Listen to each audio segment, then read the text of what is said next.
Hi guys, it is currently the 31st of December and I am going to do the Ladies Survey 2013 before it's over.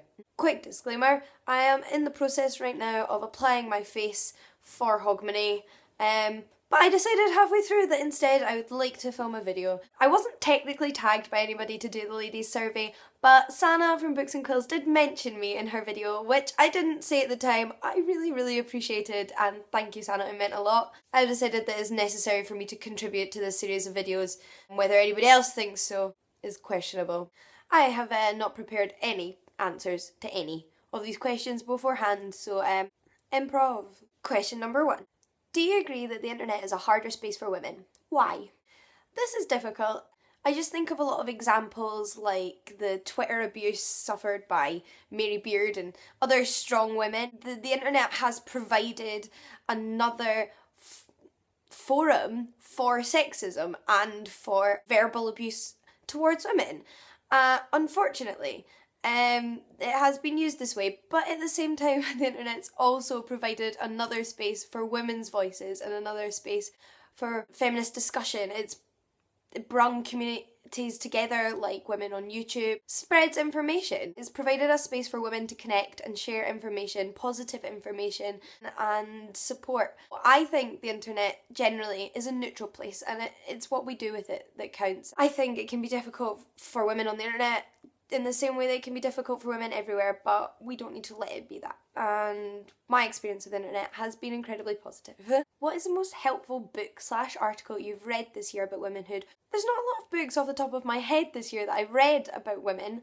There was one though, and I think it's an excellent example, so I will feature it, and it is this, Inspiring Women. Really short book, really quick read, a lot of pictures, always nice to have some visual aids. This book gives us an insight into the history of women in the Scottish Trade Unions Council. It starts in the 1800s and goes all the way up until the present, discusses suffragettes and suffragists, it discusses modern campaigns and equal pay and just women's involvement in trade unions. And although that might seem like a very niche topic even within the topic of womanhood, the topic really does relate to wider issues faced by women in Britain.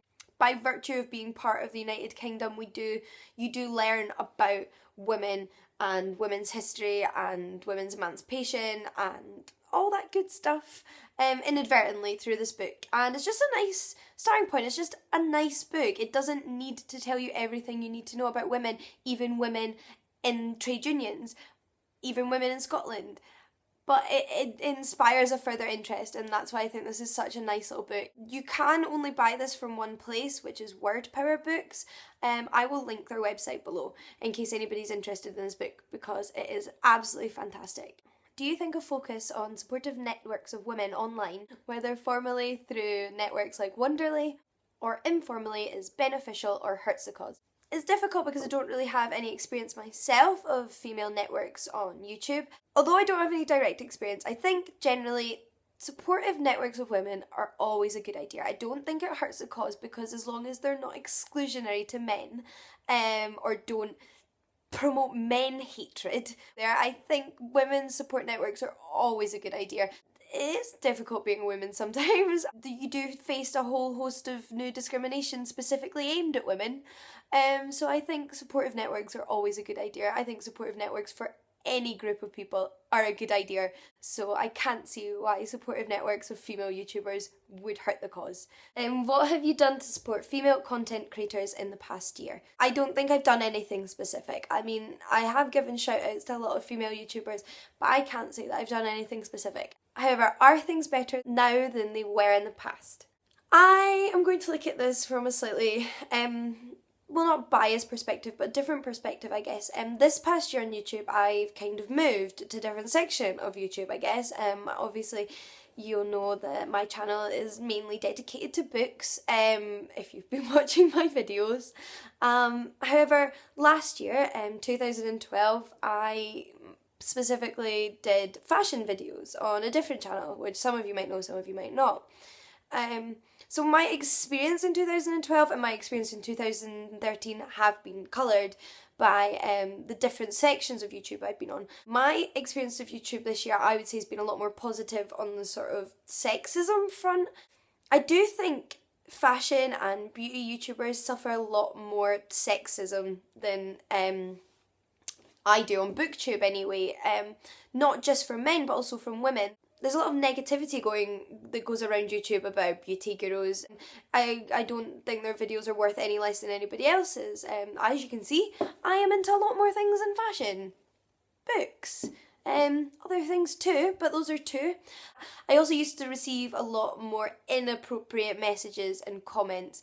People thinking they can leave comments about my body and my appearance and just things that were inappropriate to say and made me feel uncomfortable. And those are comments that I don't get really on BookTube. And it's also, nobody ever condenses you to purely your appearance on BookTube. I think my experience has taught me that what I really wish for YouTube is that my experience with BookTube was the same experience I had making fashion videos. Not that there was a negative experience, but I really feel that the same courtesy should be paid to beauty and fashion YouTubers as it is to vloggers and booktubers, and because I feel like a lot of women get a lot of stick in that section of YouTube. Now I am to give a shout out to 5 female YouTubers. I guess I'll start with some fashion beauty YouTubers, because that was where I finished off with my last question. 2 that I really enjoy are Mallory Loves Makeup and Just Your Normal Girl. I will link them both below. I think they're fantastic young women, and I think their content is fantastic and they're really great on camera, so I would check them out if you're interested in those kind of videos. One booktuber that I just have to mention, which is really difficult to narrow down because I watch so many female booktubers. I watch so many women on YouTube in general, but I am going to give a shout out to Words of a Reader, Leslie, because she's the reason that I started doing booktube videos. So I feel like her influence has made a massive impact on my life, and I think her videos are phenomenal, and I really think if you're not watching them already, then you're missing out. 2 female YouTubers that I haven't ever mentioned before that I really enjoy watching. One would be Marina Shut Up. I just think her videos are absolutely fantastic. They always break my day up nicely and I really enjoy watching them, and I think she's a fantastic female role model. She just seems very clever and quick-witted. And also Amy Dallin from Geek and Sundry Vlogs. This is not her channel purely that I'm sending you to, but her segments on Geek and Sundry Vlogs are phenomenal. She discusses comic books, which is an area that I do feel like is unfortunately dominated by men sometimes, and I think more women need to read graphic novels and comic books, and yeah. So if you're interested in getting into graphic novels or comic books or are already a fan, then she's somebody you definitely need to check out. They're all fantastic female YouTubers.